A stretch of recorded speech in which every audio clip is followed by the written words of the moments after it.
I got a fridge lock box and it's destroying my relationship. Some background. Boyfriend, 28 male, and I, 25 female, have been together 5 years, lived together 3. Our relationship was great, truly. We have a joint account we contribute to monthly to handle joint expenses, rent, groceries, etc. Everything else is split. BF is 6'3", 200 pounds and works out daily. He eats a lot to keep up his caloric intake, which is fine, except for this one issue. We buy snacks and he always eats my half before I can even get to it. Normal food and ingredients he's fine with, but if it's quickly accessible, I'll never get any. We argue, he apologizes, rinse and repeat. This is literally the only bad thing he's done.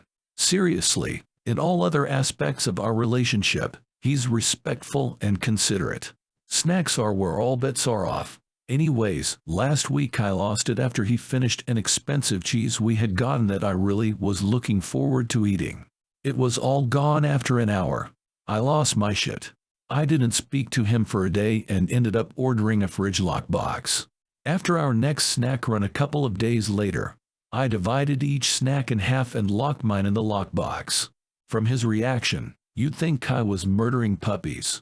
He said it was disrespectful and controlling. And how dare I keep food that he paid for from him? When I reminded him my money went into it too, he screamed that he didn't give a fuck and then left. He slammed the door so hard a picture fell off the wall and broke. He didn't come back until the next day, but that was to change for work and leave immediately.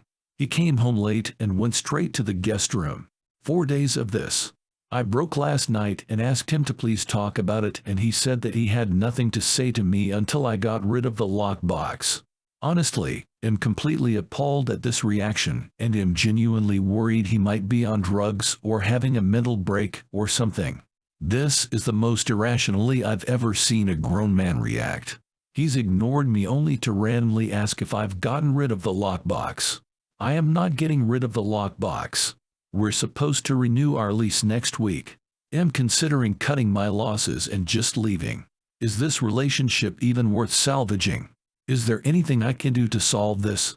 He is refusing to communicate unless I get rid of the lockbox, which is not happening. Update.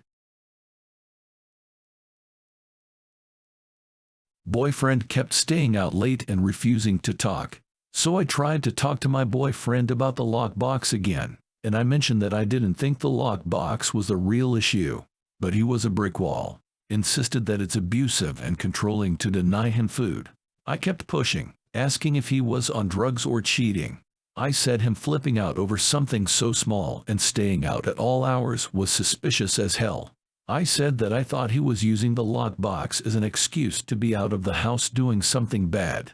Me saying that unleashed an hours-long screaming tantrum that ultimately resulted in him throwing my MacBook against the wall and shattering it. Honestly, I really thought he was going to hurt me. So yeah, called my dad, who called the cops. I don't want to get too into the legality of it, but he am pressing charges for destruction of property. It was a $2,500 laptop. Dad and my godfather moved me out yesterday, and I am now looking for a new place. I don't have a lot except for clothes and a couple of kitchen appliances. I left the lockbox, but took my snacks with me, because fuck him. I left it locked too. XBF has been spamming me. I'd block him, but I feel like I need this for evidence in case his behavior escalates. I texted him the first night that we are done. Took our photos down, everything. He began ranting at me. Some gems. Raging about how I still didn't get rid of the lockbox. Asking for stuff he gifted me back. Telling me I owe him money and rent for his new place. That I owe him a car.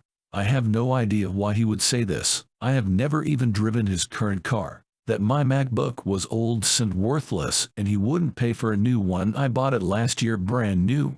After about an hour, I guess he realized that we were actually broken up and he couldn't bitch me down anymore.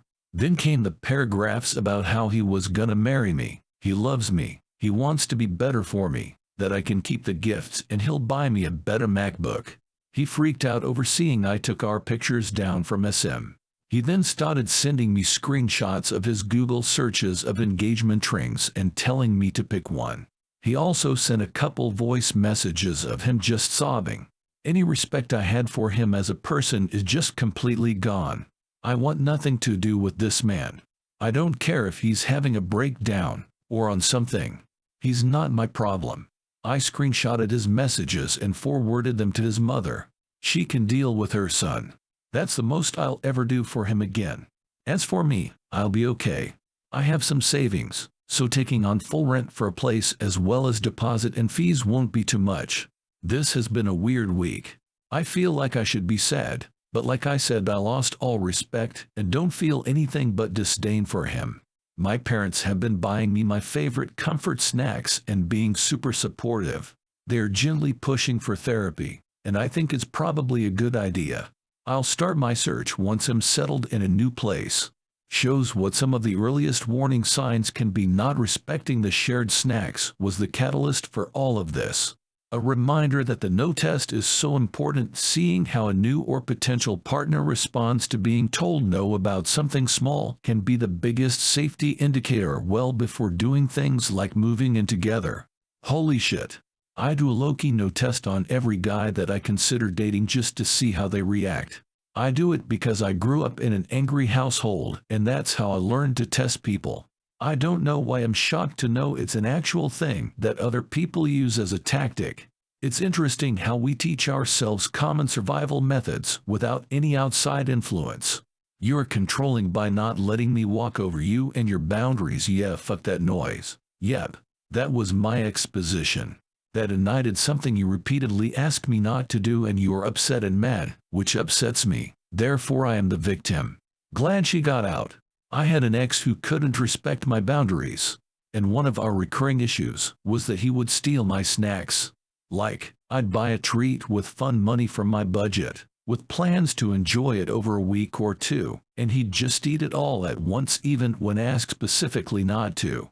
It never stopped. He went on to strangle me. He's no longer allowed to contact me, thanks to a court order. What do you think about the situation? Comment down below and don't forget to like and subscribe for more content.